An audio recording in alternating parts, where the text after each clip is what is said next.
મોરબી જિલ્લામાં બેફામ થયેલી ખનીજ ચોરીને કોઈ અધિકારી રોકતું નથી।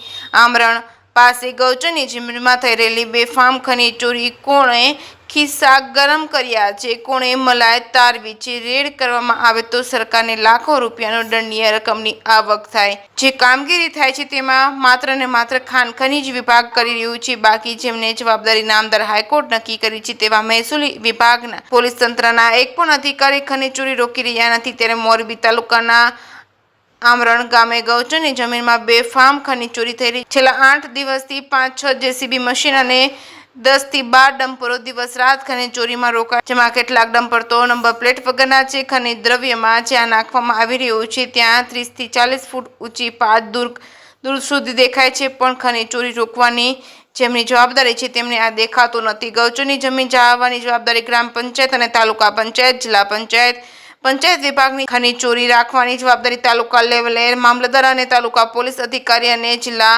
લેવલે જિલ્લા કલેક્ટર અને તેમનો સ્ટાફ તેમજ પોલીસ અધિક્ષક તેમજ તેમના સ્ટાફ તેમજ ખાણ ખનીજ વિભાગ સહિતની જવાબદારી છે। પરંતુ આ ખનીજ ચોરી બહુ ઓછા પ્રમાણમાં પકડવામાં આવે છે, તે પણ ખાણ ખનીજના ખાતા દ્વારા। અત્યારે આમરણ ગામે ગૌચરની જમીન બચાવવા માટે જે ખનીજ ચોરી થઈ રહી છે તે અટકાવવા દરેક વિભાગના અધિકારીઓને સલંગ કરીને સંયુક્ત રીતે રેડ કરવામાં આવે તો સરકારને દંડનીય રકમની લાખો રૂપિયાની આવક મળી શકે તેમ છે। પરંતુ કોણ જાણે કોણ ખિસ્સા ગરમ કરી લીધા છે, કોણે મલાઈ તારવી લીધી છે કે 8 દિવસથી ખનીજ ચોરી થઈ રહી છે તેને કોઈ અટકાવતું નથી। સરકારને થનારી આવકનો ચૂનો ચોપડવામાં આવી રહ્યો છે। ત્યારે આમરણ ગામ પાસે ગૌચરની જમીન બચાવવા તેમાં થતું ખનન રોકવા માટે જાગૃત નાગરિકે કલેક્ટરને લેખિતમાં રજૂઆત કરી છે।